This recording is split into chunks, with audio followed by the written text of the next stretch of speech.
Lina Amara, bonjour. Bonjour Eric. Metteuse en scène, Oui. Donc tu as écrit cette pièce, Moby Dick. Tout à fait. Donc c'est adapté, c'est une adaptation de Moby Oui, Dick. c'est ça. C'est vraiment une libre adaptation du roman très célèbre de Herman Melville qui s'appelle Moby Dick, qui est sur cette fameuse baleine blanche et chassée par le capitaine Ahab. Et là, j'ai décidé d'adapter, de transposer cette histoire dans l'univers des dockers au Havre. Dans les années 2000. Exactement. Au Donc début il y des a années une 2000. satire sociale un petit peu. C'est tout à fait, Ouais. c'est ça. C'est une satire sociale, c'est une comédie sociale d'un ton, mais c'est vrai que on est en 2023 et je me suis interrogée sur notre époque, sur Une génération déjà a passé, 20 une ans. génération est passée Ouais. et j'avais envie de plonger cette histoire au début des années 2000 parce que c'est charnière, parce que c'est le début du changement de monnaie, mais aussi au niveau des ports, il y avait la création d'Amazon France qui s'est faite. Du coup, la consommation a changé, notre rapport à la consommation a changé. Et mine de rien, c'est une période qui a plein d'espoir, de promesses et en même temps plein de doutes aussi. C'était ce changement de millénaire, il y avait quelque Ce chose métier de docker est impacté Ouais. du coup socialement. Ah là, dans mon histoire, ce Ouais. métier de docker est complètement impacté par... alors c'est marrant, c'est un peu marrant et tragique, donc tragicomique. J'ai écrit cette histoire il y a 1 an et c'est l'histoire de dockers à qui on apprend qu'ils vont partir en retraite alors que c'était Ah oui, la pas question prévu. des retraites. Ouais, voilà. Et du coup, donc tout est lié sur ce rapport de l'homme au travail et de l'homme face à sa carrière, son ouvrage en fait. Les dockers sont des gars qui bossent dur, sont des ouvriers, sont des mecs du terrain et ils sont fiers de leurs travaux et de leur métier. Et là, on va leur dire qu'en fait, on n'a plus besoin d'eux. Alors, on fait passer ça par une retraite, mais clairement, on leur dit qu'on n'a plus besoin d'eux parce que les machines vont prendre leur place. Et du coup, toute la pièce qui suit, Donc, il y a différentes réactions suivant les personnages. C'est ça, exactement. C'est un peu comme dans The Full Monty. C'est vraiment une de mes inspirations pour cette pièce. Dans The Full Monty, ça parle des mineurs dans les années 70. Bon, là, c'est les dockers dans les années 2000, quoi, qui vont se soulever parce qu'ils vont quelque part avoir le besoin et la nécessité de dire on existe et non, nous ne sommes pas invisibles. Donc c'est une pièce en résidence, vous êtes Ouais. depuis quelques jours ici, vous allez être aussi en résidence à Ambérieu dans l'Ain. Alors ce qui va être proposé ce samedi soir, ce n'est pas la pièce complète, il faut bien le dire. Mais... C'est une pièce en cours de fabrication. C'est ça. Voilà. En fait, donc, on a eu la chance d'être sélectionné et choisi par l'équipe du Théâtre des Franciscains il y a 1 an. Pour faire ce qu'on appelle une résidence de création. C'est-à-dire que les comédiens, la mise en scène, l'équipe technique, le son, la lumière se réunissent pour la première fois, tous ensemble, et se mettent à créer la pièce. Donc là, on est là depuis le 27 mars, et tous les jours, on travaille de 9h à 17h, de 9h à 18h même, eux, parce qu'ils font Donc ils la logent danse sur le soir. place, à toute l'équipe. Des gens ne sont pas d'ici, bien sûr, Eh oui, tout le monde est de Paris. Il y en a de Paris, Ouais. de Touraine, de Nantes. Il y a un vrai artisanat, il me le disait Alexis, on sent qu'il y a un artisanat C'est vrai. de tout ça. C'est vrai. Ouais. Oui, parce qu'il y a... même dans la scénographie qui a été faite par Vincent Parra, on a essayé d'être au plus local, de vraiment de jouer sur la fabrication maison, sur faire nous-mêmes les choses. Moi, j'ai à cœur de vraiment suivre de A à Z mes créations. Ça peut exister encore. On imagine que tout était, professionnel, tout était cadré à l'extrême maintenant dans les productions. Oui. Non, il peut y avoir cet Quand on a la artisanat. chance d'avoir des producteurs intelligents, oui. Ouais. Et c'est le cas ici. On a des producteurs qui sont vraiment très, très humains et bons.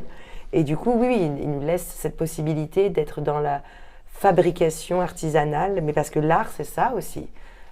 C'est de faire, c'est de fabriquer, c'est de prendre des matériaux, c'est de les transformer, en fait, vers autre chose.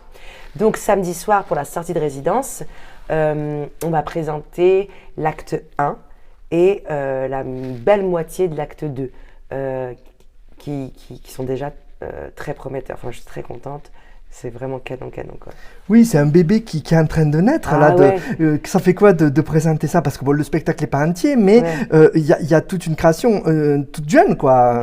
Oui, c'est un nourrice. C'est vraiment, tu as raison, c'est ça. Puis il peut y avoir des retours de spectateurs aussi qui peuvent enrichir le processus de création. C'est très important. À la fin, c'est le spectateur qui décide et qui a raison quelque part. Parce Donc que ça va être la première réaction là face à là. C'est ça, et j'espère bien que j'aurai vos réactions. Et que donc tout le monde peut venir, c'est gratuit. Tout le monde, c'est entrée libre. Il y a combien de places? Il y a 300 places. 300 places, ouais. Enfin, moi, après, je n'ai pas le... Oui, c'est 300 places, je pense. Il faut venir à partir de 19h30, comme ça, vous êtes sûr d'avoir une bonne place. Et puis après, on prend un pot tous ensemble et on peut échanger entre nous avec les comédiens. Donc ça, c'est riche. C'est une occasion riche et on invite tout le monde à venir. Oui, c'est hyper important. On a besoin des spectateurs pour nous dire ça nous plaît ou à cet endroit, c'est interactif, ça là, nous pour le touche. coup. Exactement. Ouais, oui. En fait, c'est très important de redonner aux gens une parole et de les écouter. Et puis ça se passe à Béziers, ça c'est bien. Ça se passe à Béziers, le lieu est bien, le lieu, vous êtes content du lieu. Ah non, mais le lieu, mais c'est pas bien. Le lieu est sublime. Excellent. Sublime. Merci beaucoup, Lina. Merci, Eric, et à très bonne journée à tout le monde. Merci.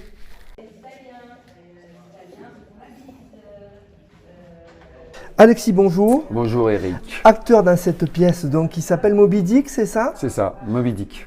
Alors, comment tu es arrivé dans cette pièce, toi? Quel a été le cheminement? Alors c'est curieux parce qu'il y a ce qui s'explique et ce qui ne s'explique pas.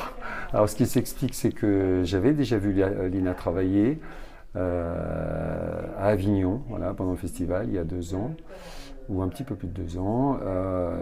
On est resté en contact parce que je pense qu'on a apprécié le travail commun. Toi, tu es acteur depuis longtemps? Oui, là c'est quasiment la 60e pièce de théâtre que je fais. J'ai commencé très très tôt. C'est ton métier, tu as envie, tu es intermittent du spectacle. Ah oui. Ouais. J'ai fait plus d'une centaine de téléfilms, etc. Et beaucoup de théâtre. Et je mets en scène aussi. Voilà. Je suis un artisan, un artisan, et j'ai commencé il y a une quarantaine d'années, quoi, après le conservatoire, enfin quelques années après.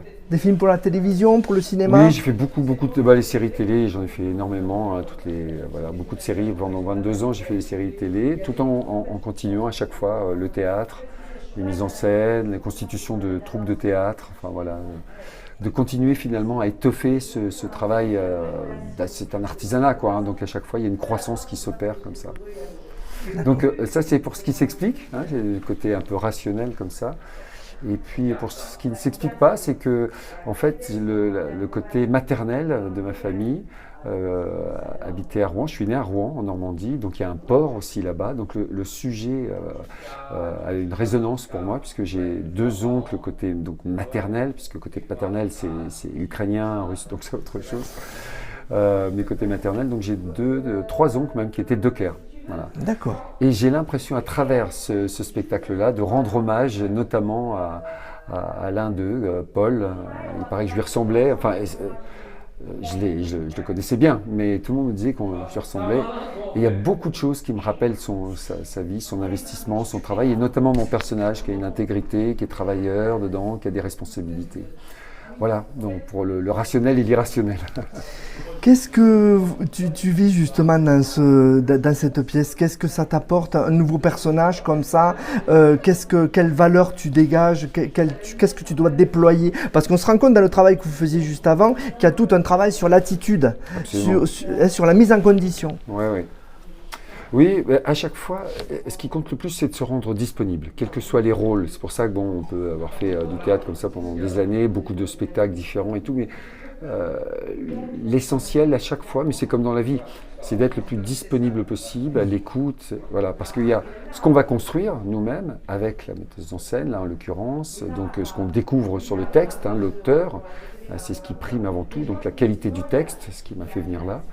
Et puis en même temps, il y a... C'est une création. Lina a écrit ce texte. Oui, c'est pour ça. C'est adapté de Moby Dick ou c'est une adaptation libre. Voilà. Et ce qui est très intéressant, puisque ça se passe dans les années 2000, donc pour peut-être préciser, le monde des dockers, au Havre, dans les années 2000. Et donc ce qui représenterait symboliquement Moby Dick, c'est l'espèce de progrès qui va arriver, qui commence petit à petit à avaler le travail manuel et à remplacer petit à petit par ces machines tout le monde industriel. Donc en l'occurrence, une espèce de métaphore comme ça de social, Moby Dick, très social, très très fort. Ouais, d'accord. Voilà. Et donc, c'est se rendre le plus concave possible, disponible en tant que comédien. Et puis comme ça, il y a des petites informations qui viennent dans un peu le subconscient, ce dont je vous parlais tout à l'heure, les mémoires affectives, sensorielles, etc. Et puis l'actualité, souvent, qui nous rattrape. Donc il y a une espèce de parallèle comme ça qui s'opère. Et puis oui, concrètement, le travail là, mettre les gants. Moi, je ne suis pas vraiment manuel, par exemple. Donc ça, pour moi, c'est un objectif, c'est de me dire... Alors, mon personnage fait aussi de la boxe, etc. Il y a des choses comme ça que je maîtrisais. On te voyait répéter des mouvements. Oui, voilà, bon, il y a des choses comme ça que je sais faire et que je peux inclure dans le personnage. Et puis il y en a d'autres, et c'est ça qui est intéressant dans les répétitions. On explore, on rencontre, on découvre. Et là, en l'occurrence, le travail collectif sur le port, monter les conteneurs, descendre, travailler les chaînes, mettre les gants. Enfin, ce rapport-là est très intéressant. Donc tout ça, c'est une façon aussi d'éprouver le personnage. L'acteur écrit une seconde fois la pièce. Elle est écrite, mais il l'interprète, quoi. Il donne une autre consistance. Ouais, c'est intéressant. Ouais. C'est intéressant ce que vous dites concernant la deuxième écriture. Parce que oui, d'une certaine façon, et ça c'est l'intelligence après du metteur en scène, la metteuse en scène, de l'auteur, c'est d'accepter qu'il puisse y avoir une seconde lecture, en effet. Et là, en l'occurrence, ce travail qui est fait avec Lina est fabuleux parce qu'elle est très attentive. Et elle accepte qu'il y ait cette réécriture intérieure, tout en respectant le texte. Ça s'enrichit, ça se transforme, et elle l'accepte.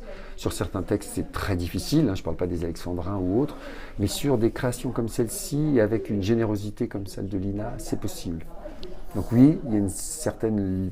Enfin, c'est curieux parce qu'il y a une seconde lecture quasiment pour nous. Oui. Et il y en aura d'autres pour les spectateurs. Et on peut même dire qu'individuellement, à chaque fois, c'est très subjectif tout ça. On va être touché par ça, ça va me rappeler ça, là ça me dérange, là ça me surprend, là ça m'inclut, mais c'est tout ça qui est intéressant. Et ce travail en résidence aussi, en troupe, vous parliez d'artisanat tout à l'heure, Ouais. c'est unique ça à vivre. Ça garde, il y aura le souvenir j'imagine, de votre prestation, mais il y aura tout le souvenir de la création. Bien sûr. Pour nous, comédiens artisans, c'est vraiment la période la plus intéressante parce qu'il y a la fragilité nécessaire, parce qu'il faut qu'on invente, on n'est pas là juste à apprendre un texte et puis voilà, donc il faut qu'on invente, il faut qu'on accepte de se tromper, de chercher, de recommencer, etc. Donc, et puis de se rencontrer avec les autres.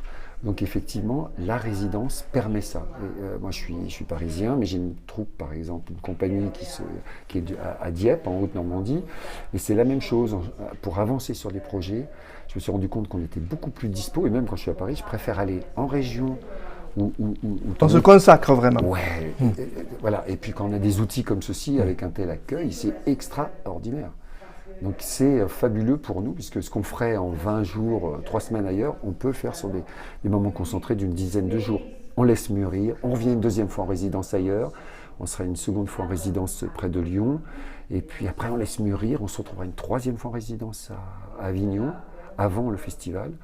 Et comme ça, pendant ce temps-là, c'est les pleins et les déliés. Pendant ce temps-là, il y a une croissance encore qui s'opère. Donc c'est fabuleux, cet outil est superbe. Merci beaucoup Alexis. Je vous en prie, merci à vous.